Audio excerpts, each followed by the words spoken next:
Suspended Bamban Mayor Alice Go is not keen on attending the continuation of the Senate investigation into the raided Pogo Hub in her town after being traumatized during the hearings, according to her legal counsel Stephen David. This, despite the issuance of a subpoena against her and the warnings from Senators Risa Hontiveros and Sherwin Gatchalian that she might be cited in contempt and arrested if she will not appear in the Senate hearings. Noong kausap ko siya, ang sabi niya mukhang hindi niya kaya dahil sa mga trauma na nararanasan niya. Mantakin mo naman sa dami ng mga binabatong aligasyon sa kanya, tapos sinisigawan pa siya doon. Yung stress level niya masyado nang mataas.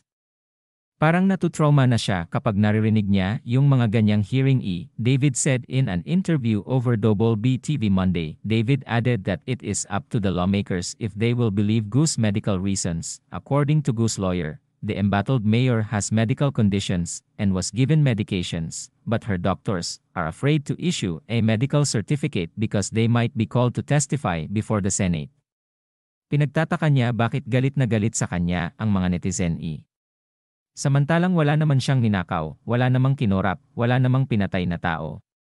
Hindi niya maintindihan, samantalang mahal naman siya ng mga kababayan niya. Bakit ginaganyan siya? Yun ang hindi niya maintindihan.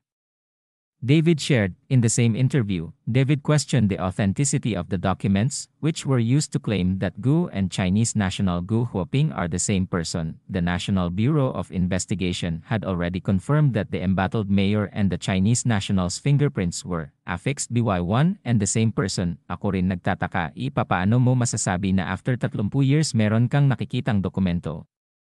May archive ba ang gobyerno na ganyan?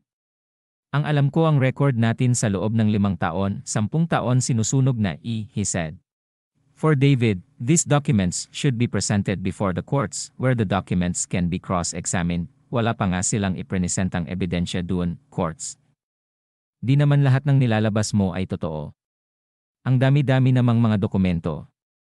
Excited talaga ako kung paano natin i-cross-exam yang mga dokumento na yan, he said. Kung yan di totoo, di mananagot sila. Pero pag totoo di ang katotohanan ang lalabas. Ang gusto lang naman natin ang katotohanan, ayaw lang natin maging injustice na pagbibintangan mo yung tao na wala ka pang basehan. Ang lahat yan kailangan idulog natin sa husgado. Rule of law tayo, he added. Go is at the center of the Senate investigation into the raided Pogo Hub in Bamban, Tarlac after several documents showed that she was personally involved in the processing of documents for its operations.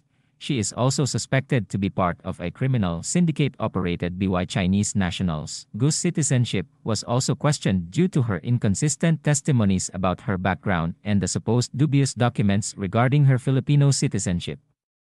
Huwag kalimutan mag-like, share and subscribe para sa mga susunod nating kwento.